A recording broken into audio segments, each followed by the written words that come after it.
November 17, andito ako sa ABC. Magpapa second dose naman ako.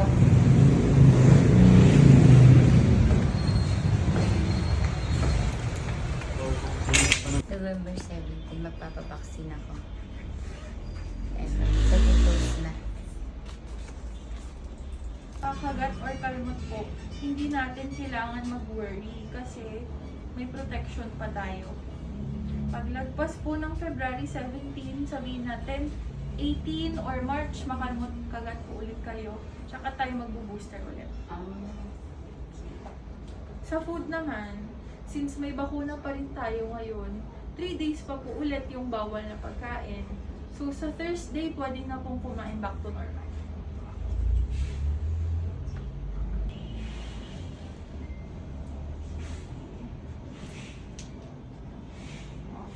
Pasok ako, yung malalim.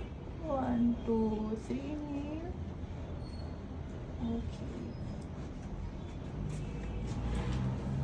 Masakit pa ba yung anti-tetanus dito, ma'am?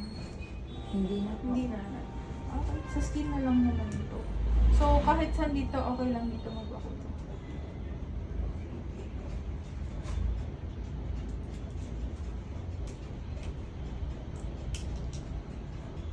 Pasok ako.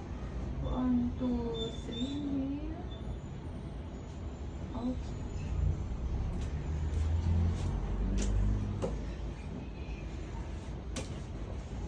November 17, tapos na ako. Last na ng aking vaccine. Ito, ang sakit.